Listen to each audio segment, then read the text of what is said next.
कैसे पता करा हमने कि हमें मोलैरिटी दे रखा होगा? आप है ml, ग्राम पर ml। Hello students, welcome to Horizon Academy. My name is Arushi Gupta और आज हम करने वाले हैं कुछ नीट के previous year questions molality, molarity और मोल फ्रैक्शन में। लास्ट क्लास में हमने सीखा था कि मोलैलिटी और मोल फ्रैक्शन होते क्या है और इस पर कुछ सिंपल क्वेश्चंस करे थे। आज की क्लास में हम जो है कुछ नीट और जेई के प्रीवियस ईयर क्वेश्चन सॉल्व करने वाले हैं इन्हीं 3 टॉपिक्स के ऊपर। तो स्टार्ट करते हैं करना।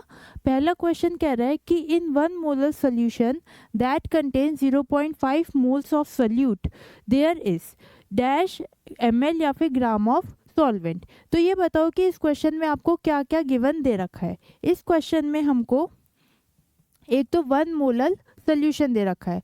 1 मोलर सोल्यूशन मतलब क्या दे रखा है? मोलैलिटी दे रखी है। ठीक है, मोलैलिटी का हमने क्या फॉर्मूला सीखा था लास्ट क्लास में? हमने सीखा था कि जो हमारी मोलैलिटी है ये इक्वल होती है number of moles of solute divided by mass of solvent. तो यहाँ पर आएगा साथ में मास ऑफ सॉल्वेंट, और मास ऑफ सॉल्वेंट कौन सी यूनिट में होता है? ये होता है हमारा केजीज में। अब हमें क्वेश्चन में मोलैलिटी तो दे रखी है 1 मोलर, तो मोलैलिटी पुट कर देते हैं 1। आगे क्या लिखा है? कह रहा है कि कंटेन्स 0.5 मोल्स ऑफ सोल्यूट, मतलब number of moles of solute हम लोगों को 0.5 दे रखे हैं और हमें मास ऑफ सॉल्वेंट निकालना है। तो यहाँ से हम मास इजीली निकाल सकते हैं। यहाँ से हमारे पास मास आया 0.5 kgs। ठीक है, ऑप्शन में हमको ग्राम दिख रहा है तो इस केजी को ग्राम में बदल देते हैं। कैसे बदलेंगे? मल्टीप्लाई कर देंगे 1000 से। तो हमने मल्टीप्लाई करा 1000 से, हमको मिला 500 ग्राम ऑफ सॉल्वेंट। तो कौन सा ऑप्शन हो जाएगा? ऑप्शन सी हमारा करेक्ट हो जाएगा। नेक्स्ट क्वेश्चन देखते हैं। नेक्स्ट क्वेश्चन है if a substance A dissolves in a solution of mixture of B and C with their respective number of moles Na, Nb and Nc, the mole fraction of C is. Question में ये लिखा है कि मान लो हमारे पास एक beaker है, उसमें 3 सब्सटेंसेस हैं ए, बी और सी। फिर उसने बोला कि ये मानो कि ए के नंबर ऑफ मोल्स मेरे पास हैं Na, बी के नंबर ऑफ मोल्स हैं Nb और सी के नंबर ऑफ मोल्स हैं Nc।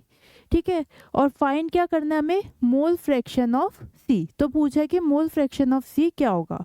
मोल फ्रैक्शन को हम इस सिंबल से रिप्रेजेंट करते हैं, काई से।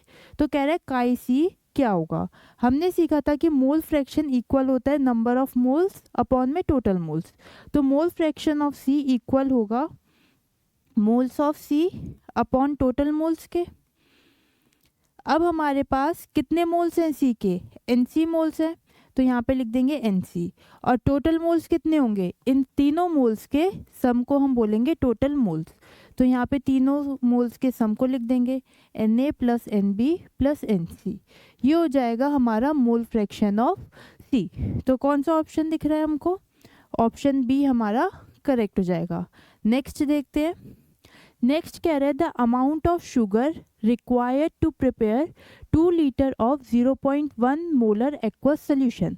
अब ये 0.1 मोलर, ये कैपिटल M जो यूनिट है ये किसकी होती है? कैपिटल M यूनिट ये होती है हमारी मोलैरिटी की। इसका मतलब यहाँ पे जो 0.1 दे रखा है ये हमको मोलैरिटी दे रखी है। ठीक है, अब हमने मोलैरिटी का क्या फॉर्मूला सीखा है? Number of moles of solute divided by volume of solution, और वॉल्यूम होना चाहिए लीटर्स में। अब हमें मोलैरिटी तो दे रखी है, कितनी दे रखी है? मोलैरिटी हमको दे रखी है 1 मोलर 0.1, तो मोलैरिटी हम लोगों को दे रखी है 0.1। ठीक है, और क्या गिवन है हमको? हमको गिवन है 2 लीटर्स कि जो सोल्यूशन है उसका वॉल्यूम 2 लीटर्स है। तो यहाँ पे वॉल्यूम ऑफ सोल्यूशन हम 2 रख देंगे और यहाँ से हम मोल्स निकाल लेंगे। तो इसे सॉल्व करने के बाद हमारे पास आएगा moles is equal to 0.1 into 2 which is 0.2 moles. ठीक है, अब क्वेश्चन में क्या पूछा है? ये 0.2 मोल्स हमारे आए हैं सोल्यूट के, मतलब कि शुगर के 0.2 moles of sugar. Amount of sugar पूछी है, तो अब हमें इस मोल्स को कन्वर्ट करना है किस में? अमाउंट में, मतलब ग्राम्स में, या हम बोल सकते हैं कि हमें इसका मास चाहिए। तो क्या करेंगे? हमने जो फॉर्मूला सीखा था moles is equals to given mass by molar mass, ये वाला फॉर्मूला लगाएंगे। हमारे पास मोल्स हैं 0.2, गिवन मास हमको निकालना है, इसको W से रिप्रेजेंट कर दिया, या चलो X लिख देते हैं, और डिवाइडेड बाय मोलर मास। अब ये शुगर का मॉलिक्यूलर फार्मूला दे रखा है, इसका मोलर मास निकाल लेते हैं। ये है C12, कार्बन का मास होता है 12 और 12 ही कार्बन है तो 12 इंटू 12, प्लस हाइड्रोजन का मास होता है 1 और इंटू 22, प्लस ऑक्सीजन का मास 16 इंटू 11। इसे सॉल्व करेंगे, यहाँ पे इस तरह ब्रैकेट लगा दो, इसे सॉल्व करेंगे तो हमारे पास आएगा 342 ग्राम। तो इसका मोलर मास हो गया 342। यहाँ से सॉल्व करके हम x निकाल लेंगे, x आएगा हमारे पास 342 इंटू 0.2। सॉल्व करो इसे, जब हम इसे सॉल्व करेंगे तो हमारे पास आएगा 68.4 ग्राम। तो ये हमारा आंसर हो जाएगा, तो ऑप्शन डी को हम टिक कर देंगे। नेक्स्ट क्वेश्चन देखते हैं। नेक्स्ट क्वेश्चन है 8 gram of NaOH is dissolved in 18 gram of water, mole fraction of NaOH and molality of solution बतानी है। पहले मोल फ्रैक्शन निकाल लेते हैं। क्या फॉर्मूला होता है, हमें पता है कि मोल फ्रैक्शन हमें निकालना है NaOH का, तो mole fraction of NaOH will be equal to number of moles of NaOH divided by total moles. Total moles में क्या आएगा, NaOH के मोल्स प्लस वाटर के मोल्स। ठीक है, अब पहले हम NaOH के मोल्स निकाल लेते हैं, number of moles of NaOH। कैसे निकालेंगे, गिवन मास बाय मोलर मास से। NaOH का गिवन मास कितना है हमारे पास 8 ग्राम्स, और NaOH का मोलर मास कितना होता है, Na का मास होता है 23, ऑक्सीजन का होता है 16 और हाइड्रोजन का 1, सबको ऐड कर देंगे 40 आ जाएगा। तो इसका मोलर मास हो गया 40, नंबर ऑफ मोल्स आ गए हमारे पास 1/5। अब निकालते हैं वाटर के moles, number of moles of water. Water का कितना गिवन मास है हमारे पास 18 ग्राम्स, तो यहाँ लिखा हमने 18। मोलर मास कितना होता है वाटर का 18, ऑक्सीजन का 16 प्लस 2 हाइड्रोजन का 18 हो गया। वाटर के मोल्स आ गए 1। तो अब हमारे पास दोनों के मोल्स आ गए हैं, यहाँ पुट कर देते हैं 1/5, 1/5 प्लस 1। सॉल्व करेंगे कितना आएगा, यह आएगा 6/5, 1/6 आ जाएगा। 1/6 को आगे सॉल्व करो, जब हम इसे आगे सॉल्व करेंगे तो आएगा 0.16666 चलता जाएगा, इसको 0.167 लिख देंगे। तो मोल फ्रैक्शन तो हमारे पास आ गया 0.167। तो मतलब बी या सी में से कोई एक होगा, ए और डी को हम कट कर देते हैं। नेक्स्ट हमें क्या निकालना है, नेक्स्ट हमें निकालनी है मोलैलिटी। ठीक है, इसे हटा देते हैं। अब लिखते हैं हम मोलैलिटी का फॉर्मूला। मोलैलिटी होती है, क्या फॉर्मूला होता है, number of moles of solute, सीधा मोल्स लिख देते हैं, moles of solute divided by mass of solvent in KGs. Solute क्या है हमारे पास, सोल्यूट है NaOH और सॉल्वेंट है हमारे पास वाटर। तो ऊपर तो हमें मोल्स लिखने हैं NaOH के, कितने मोल्स निकाले हमने 1/5, तो NaOH के मोल्स तो हो गए 1/5। ठीक है, अब हमें चाहिए मास ऑफ वाटर। कितना मास है वाटर का 18 ग्राम्स, पर ग्राम में है तो हमें उसे केजी में बदलना पड़ेगा क्योंकि ये हमेशा केजी में होना चाहिए। तो क्या करेंगे, डिवाइड बाय 1000, डिवाइड बाय 1000 यहाँ ऊपर लिख देते हैं। ठीक है, अब इसे सॉल्व कर दो, आपका आंसर आ जाएगा। इसे सॉल्व करने पे आएगा 1.11 मोलर। तो हमारा आंसर कौन सा हो जाएगा, ऑप्शन सी हमारा करेक्ट हो जाएगा। नेक्स्ट क्वेश्चन देखते हैं। अब नेक्स्ट क्वेश्चन है 6.02 into 10⁻20 molecules of urea are present in 100 ml of solution, the concentration of solution is. अब इसमें उसने बोला है कि कंसंट्रेशन ऑफ सोल्यूशन बतानी है। अब कंसंट्रेशन टर्म्स तो हमने तीन सीखी है, मोलैरिटी, मोलैलिटी, मोल फ्रैक्शन। तो कौन सी वाली कंसंट्रेशन टर्म हमें फाइंड करनी है, ये कैसे पता चलेगा, इसके लिए हम क्या करते हैं, ऑप्शंस देखते हैं। ऑप्शंस में ये जो यूनिट है, यूनिट क्या दिख रही है हमें, कैपिटल M, और कैपिटल M जो यूनिट है ये किसकी होती है, मोलैरिटी की। इसका मतलब हमें मोलैरिटी फाइंड करनी है। ठीक है, कैसे पता करा हमने कि हमें मोलैरिटी फाइंड करनी है? यूनिट से। हमने ऑप्शंस में जो आंसर्स दे रखे थे उसकी यूनिट देखी, उन सबकी यूनिट कैपिटल एम थी और कैपिटल एम यूनिट होती है मोलैरिटी की, तो इसका हमें पता चला मोलैरिटी चाहिए। अब क्या होता है मोलैरिटी का फॉर्मूला? मोल्स अपॉन में वॉल्यूम ऑफ सोल्यूशन। ठीक है, अब वॉल्यूम ऑफ सोल्यूशन तो ये दे रखा 100 ml, इसको लीटर्स में बदल लेंगे। तो कैसे बदलेंगे? डिवाइड कर देंगे 1000 से, तो हमारे पास आ गया 0.1 लीटर्स। तो वॉल्यूम तो हमारे पास आ गया 0.1 लीटर। अब मोल्स निकालने हैं हमें, और दे क्या रखा है हमें? मॉलिक्यूल्स दे रखे हैं। इतने मॉलिक्यूल्स हैं हमारे पास यूरिया के जो कि सोल्यूट है। अब हमें मोल्स निकालने हैं। तो मॉलिक्यूल से मोल्स निकालने का फॉर्मूला हमने सीखा था लास्ट क्लास में। क्या होता है कि molecules is equal two moles into Avogadro number. ठीक है, मोल्स हमारे को निकालने हैं। मॉलिक्यूल दे रखे हैं 6.022 into 10⁻23 into moles. Avogadro number को इधर ला के डिवाइड कर देते हैं। क्या होता है हमारा एवोगाड्रो नंबर? 6.022 इंटू 10⁻23। ये हमको 10⁻20 दे रखे हैं। इसे सॉल्व करेंगे, ये दोनों तो कट हो गए। ये आगे जाके बनेगा 10⁻20 अपॉन 10⁻23। सॉल्व करेंगे कितना आएगा? 10⁻−3। तो नंबर ऑफ मोल्स आ गए हमारे पास 10⁻−3। यहाँ पुट कर देंगे। अब हम इसे सॉल्व करेंगे। जब सॉल्व करेंगे तो क्या मिलेगा हमको? ये पॉइंट हटाया, ऊपर 10 लगाया, 10⁻−2 मतलब 0.01 मोलर। ये हमारा आंसर हो गया। कौन सा ऑप्शन? ऑप्शन ए हमारा सही हो गया। नेक्स्ट क्वेश्चन देखते हैं। अब नेक्स्ट क्वेश्चन है which of the following concentration term is not affected by temperature. इनमें से कौन सी कंसंट्रेशन टर्म टेम्परेचर को इफेक्ट नहीं करती है? अब देखो, पहली इन्होंने दे रखी है मोलैरिटी। मोलैरिटी का फॉर्मूला हमने क्या सीखा है? नंबर ऑफ मोल्स अपॉन में वॉल्यूम। अब वॉल्यूम जो है वो टेम्परेचर पे डिपेंड करता है। अगर टेम्परेचर चेंज करेंगे तो वॉल्यूम चेंज होगा, वॉल्यूम चेंज होगा तो मोलैरिटी चेंज हो जाएगी। तो मोलैरिटी डिपेंड करती है हमारी टेम्परेचर पर, और उसने क्वेश्चन में पूछा कौन सी डिपेंड नहीं करती है। अगर सेकेंड देखें नॉर्मेलिटी, तो इसका फॉर्मूला होता है मोलैरिटी इंटू एन फैक्टर। अब मोलैरिटी हमने देखा कि डिपेंड कर रही है टेम्परेचर पे, तो जब मोलैरिटी चेंज होगी तो नॉर्मेलिटी ऑब्वियसली चेंज हो जाएगी, तो ये भी डिपेंड नहीं करेगी।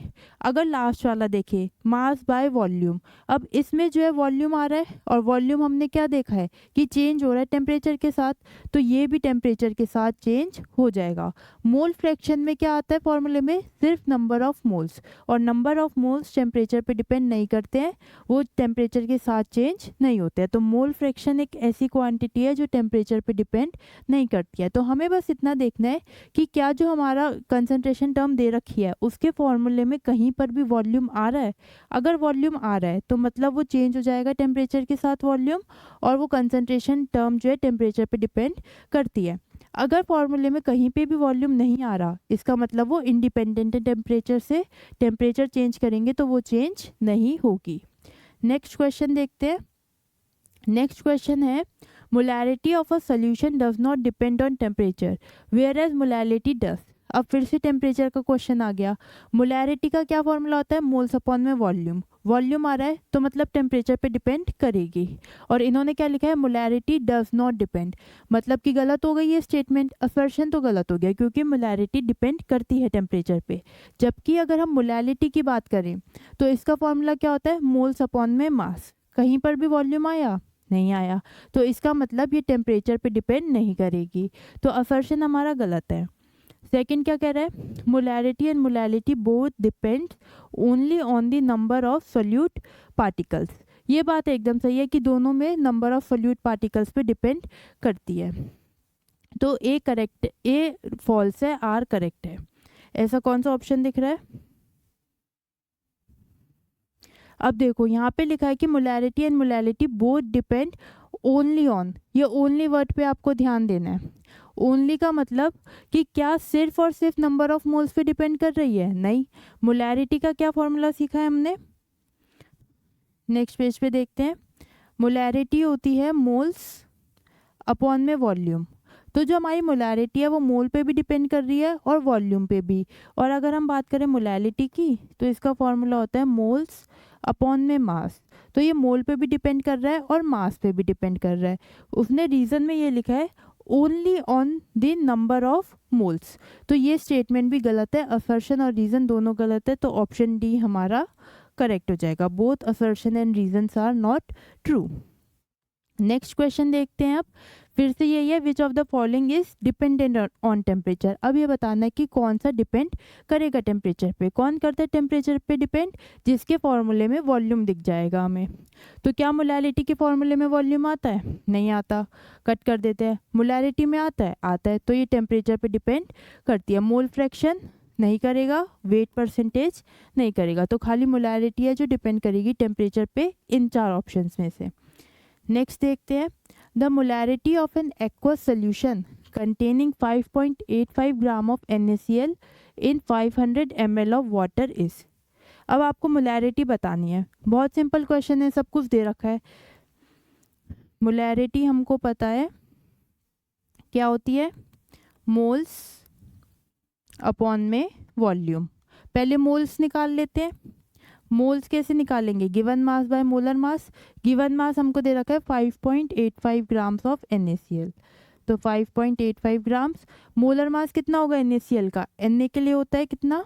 Na का मास होता है 23 और Cl का मास होता है 35.5। दोनों को ऐड करेंगे तो हमें मिलेगा 58.5।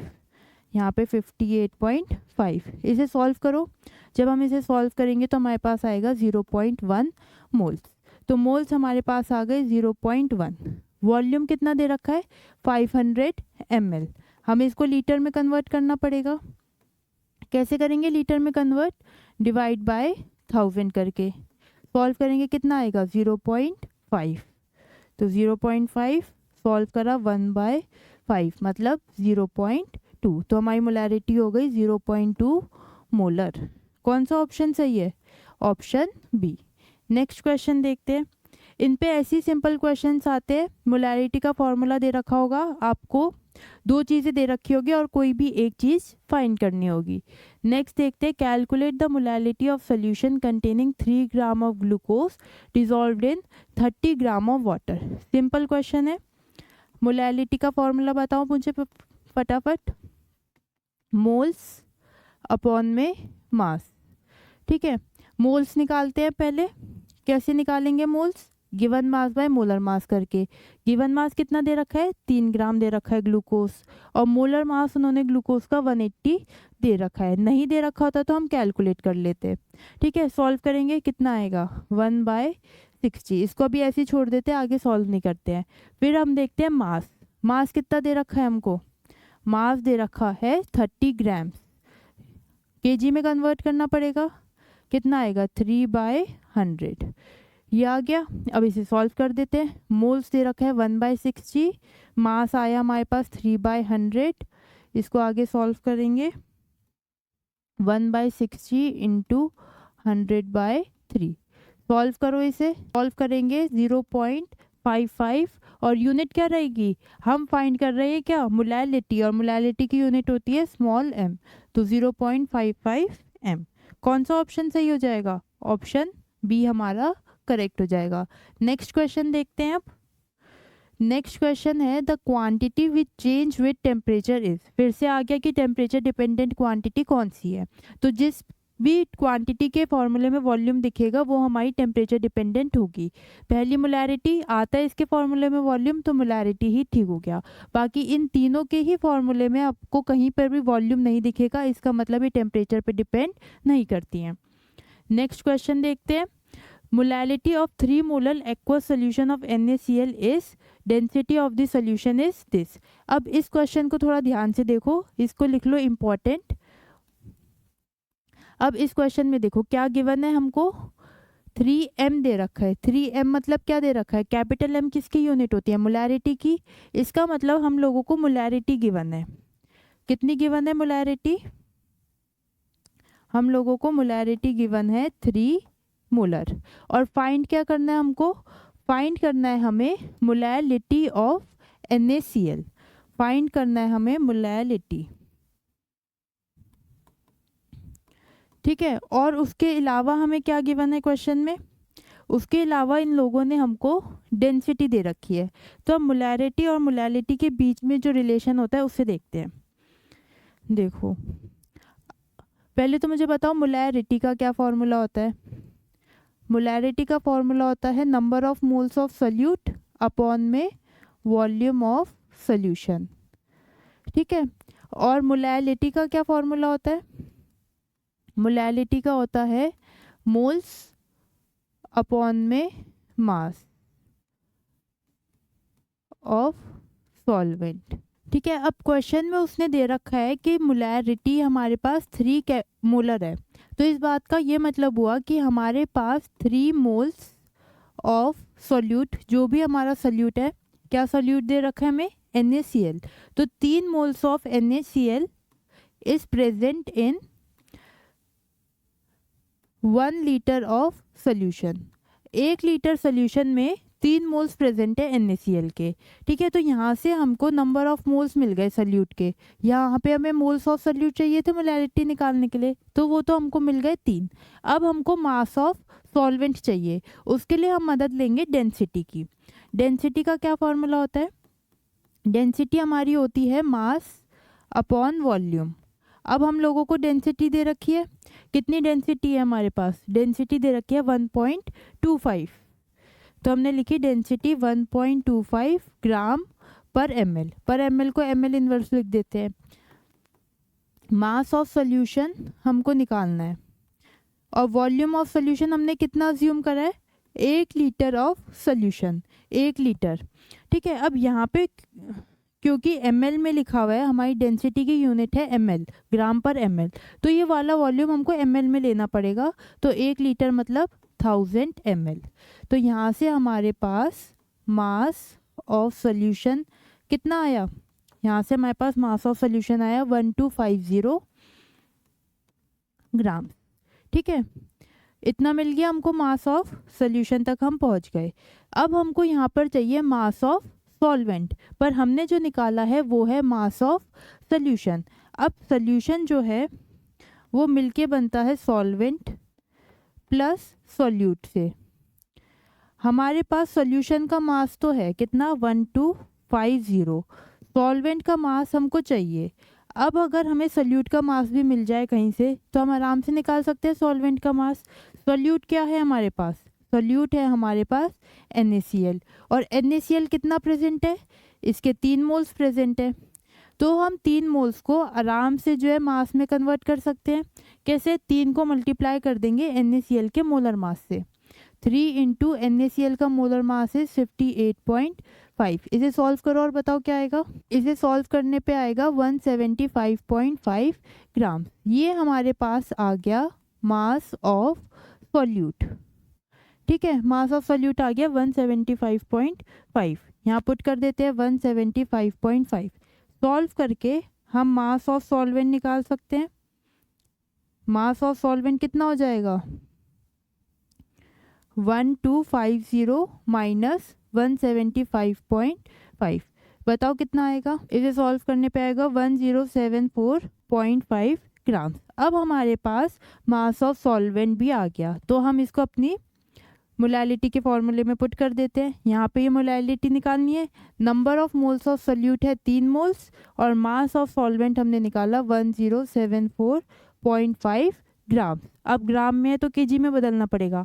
ये डिफरेंस देखो, यहाँ पे जो हमने डेंसिटी थी वो थी ग्राम पर ml में, इसलिए हमने वॉल्यूम को ml में बदला। लेकिन जब मोलैरिटी या मोलैलिटी निकालते हैं तो हमारा मास और वॉल्यूम केजीज और लीटर्स में रहता है।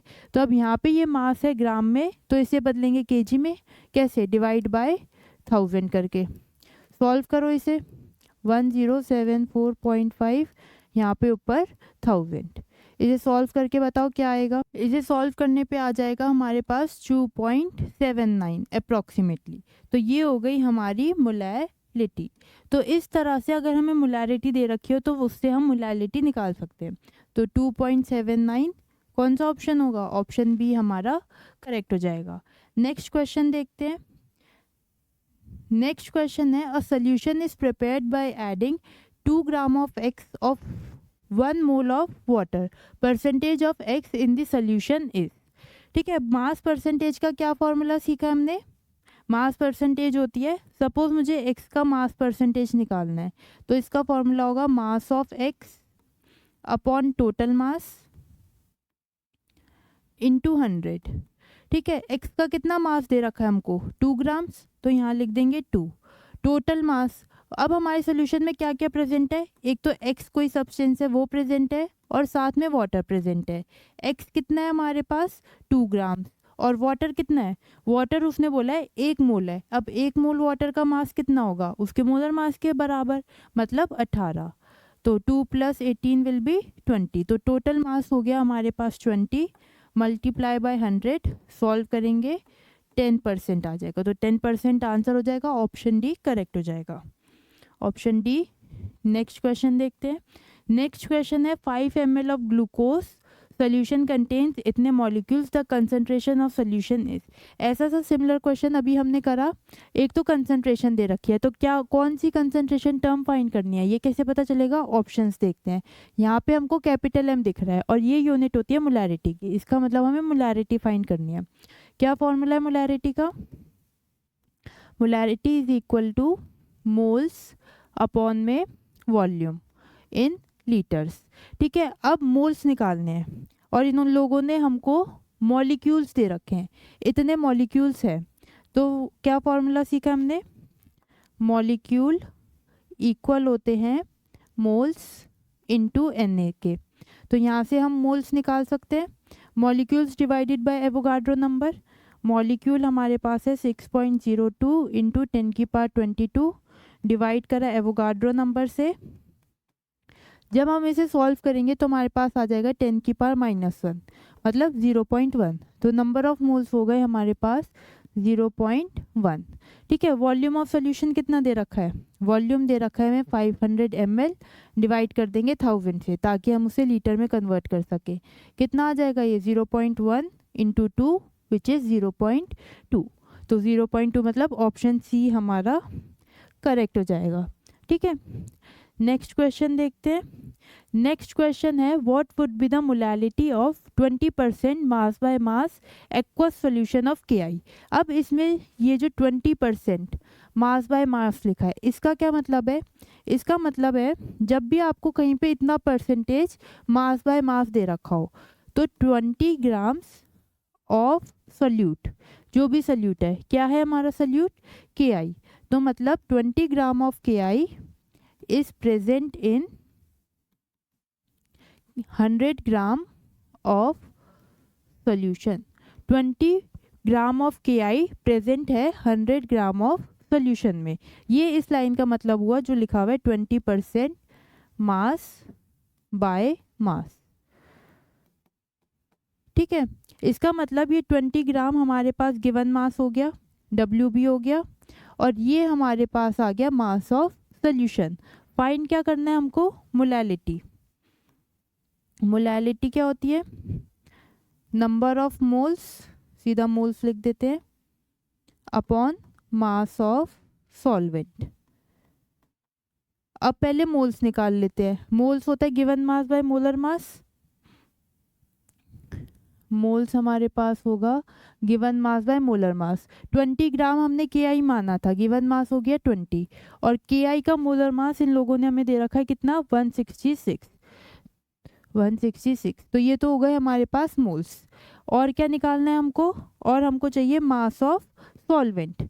पर हमने यहाँ पे ये जो निकाला ये क्या है, ये है हमारे पास मास ऑफ सोल्यूशन, और चाहिए क्या है हमें, मास ऑफ सॉल्वेंट।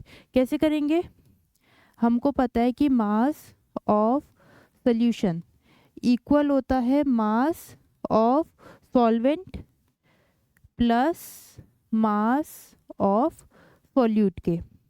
ठीक है, ये हमने पढ़ा है, सोल्यूशन इक्वल होता है सॉल्वेंट प्लस सॉल्यूट के।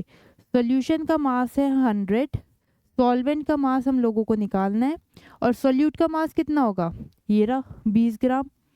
तो यहाँ से हम लोगों को मिला mass of solvent is equal to 100 - 20 80 gram. तो अब हम आराम से मोलैलिटी निकाल सकते हैं, हमारे पास मोल्स आ गए, हमारे पास मास ऑफ सॉल्वेंट आ गया। तो मोलैलिटी इक्वल हो गई हमारे पास, नंबर ऑफ मोल्स है 20/166, ठीक है, मल्टीप्लाई करा मास ऑफ सॉल्वेंट से जो कि है 80 ग्राम, क्योंकि ग्राम में है तो ऊपर हम 1000 लगा देंगे इस तरह से। अब इसको हम सॉल्व कर देते हैं। 0 से 0 काटा, यहाँ पे 4, इसे काटा 250 डिवाइड बाय 166। सॉल्व करके बताओ क्या आएगा। इसे सॉल्व करने पे आएगा 1.5। तो ये हमारा आंसर हो जाएगा। तो 1.5 कौन सा ऑप्शन दिख रहा है हमें, ऑप्शन बी। तो ऑप्शन बी हमारा करेक्ट हो जाएगा। तो आज की क्लास में हमने सीखा कंसंट्रेशन टर्म्स पे कुछ क्वेश्चंस, नेक्स्ट क्लास में इसे कंटिन्यू करेंगे। Thank you very much for watching.